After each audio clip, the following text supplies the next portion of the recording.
Jai Hind, this is Pallavi and a warm welcome to all of you on this YouTube channel. Friends, आज के session में हम सभी start करने वाले हैं medieval history of Bihar. Okay, जैसा कि आपको पता है कि मॉडर्न हिस्ट्री ऑफ बिहार इसके बाद होगा और एंसेंट हिस्ट्री ऑफ बिहार जो है वो हमारा समाप्त हो गया है और जल्द ही आप सबको उसका जो वन शॉट वीडियो है वो आपको देखने को मिलेगा जो लगभग 2.5 घंटे का होगा. ओके, जिसमें आप पूरे एंसेंट हिस्ट्री ऑफ बिहार को कवर करेंगे. आज से हम लोग मेडिएवल हिस्ट्री ऑफ बिहार पर आगे बढ़ते हैं. मध्यकालीन बिहार कब से कब तक रहा और मध्यकालीन इतिहास में बिहार का क्या योगदान था, हम बिहार स्पेशल के सीरीज़ में विशेष रूप से यही पढ़ेंगे. पूरे मेडिएवल हिस्ट्री को नहीं पढ़ेंगे क्योंकि मेडिएवल हिस्ट्री ऑफ इंडिया में पढ़ना है. अभी हम बस वही पढ़ेंगे जो बिहार स्पेशल से क्वेश्चंस देखने को मिलते हैं, मतलब बिहार के पॉइंट ऑफ व्यू से मेडिएवल हिस्ट्री को हम कवर करेंगे. ओके, तो चलिए स्टार्ट करते हैं.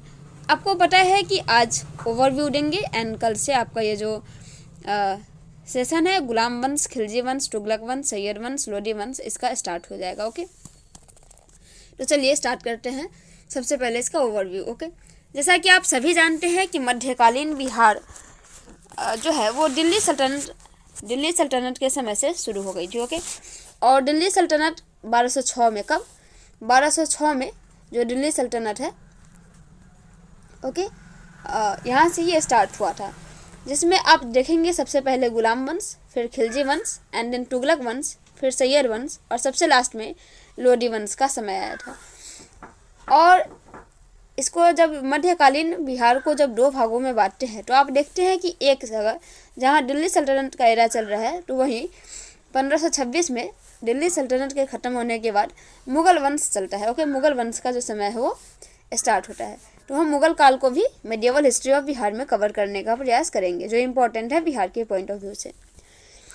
तो दिल्ली सल्तनत में आप इस टाइमलाइन को ज़रूर याद रखेंगे क्योंकि इस टाइमलाइन से भी कई बार क्वेश्चंस देखने को मिलते हैं. तो आज की सेशन में हम विशेष रूप से टाइमलाइन पर ही चर्चा करने वाले. ओके, कि किस तरीके से जो टाइमलाइन रहा है वो दिल्ली सल्तनत का और मुग़ल काल का रहा है.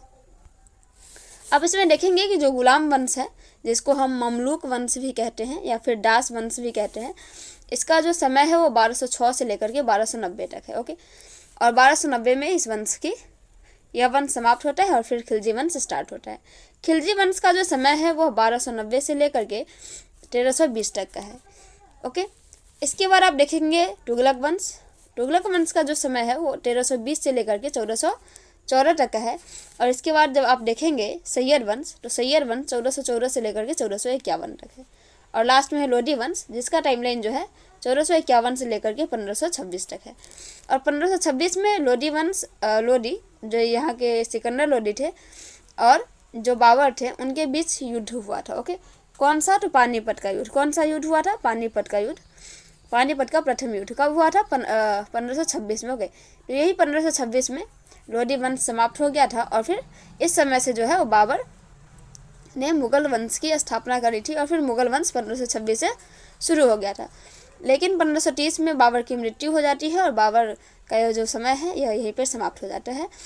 फिर इसके बाद जो उनके पुत्र थे जिनका नाम था हुमायूं जो है वो क्या बनते हैं? हुमायूं जो है वो शासक बनते हैं मुग़ल काल. ओके, मुग़ल काल के. फिर हुमायूं का जो टाइमलाइन है 1530 से 40 तक रहा है और फिर बीच में सूरी वंश की स्थापना होती है शेरशाह सूरी द्वारा 40 से लेकर के 55 तक और फिर 1 वर्ष के लिए हुमायूं का शासनकाल रहता है. इसके बाद अकबर आते हैं जिनका शासनकाल 1556 से लेकर के 1605 तक. फिर उनके पुत्र जहांगीर 1605 से 1627 तक. फिर उनके पुत्र शाहजहां 1627 से 1658 तक. और फिर इनके पुत्र औरंगजेब जिनका समय 1458 से लेकर के 1707 तक है. तो इस समय तक के जो एरा चल रहा है यह मुग़ल काल कहलाता है.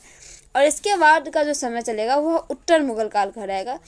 और जो उत्तर मुग़ल काल है उसमें मुग़लों की स्थिति सही नहीं है, इसीलिए फिर वो ब्रिटिश के अधीन चले जाते हैं. ठीक है, तो वो हम आधुनिक भारत जब स्टार्ट करेंगे उसमें हम उत्तर मुग़ल कालीन बिहार को भी देखेंगे एंड देन या फिर जब हम भारत का मध्यकालीन इतिहास और आधुनिक इतिहास स्टार्ट करेंगे उसमें भी हम उसको देखेंगे. ओके, तो आज आपने यह देखा कि दिल्ली सल्तनत का जो समय है वो 1206 से लेकर के 1526 तक है, और मुगल काल का जो समय है वो 1526 से लेकर के 1760 तक है। इसके बाद उत्तर मुगल काल स्टार्ट हो जाता है। ओके, तो मध्यकालीन बिहार की आज की सेशन में इतना ही। हम फिर मिलते हैं कल गुलाम वंश के मोस्ट इंपॉर्टेंट क्वेश्चंस के साथ, जो आपके एग्जाम्स के पॉइंट ऑफ व्यू से काफ़ी इंपॉर्टेंट होंगे। जैसा कि आपको पता है कि टाइमलाइन से भी क्वेश्चंस देखने को मिलते हैं, तो आप इसे भी स्किप ना करें। इस टाइमलाइन को अपने कॉपी में नोट कर ले एंड उसे याद कर ले। धन्यवाद हमारे साथ जुड़े रहने के लिए। जय हिंद।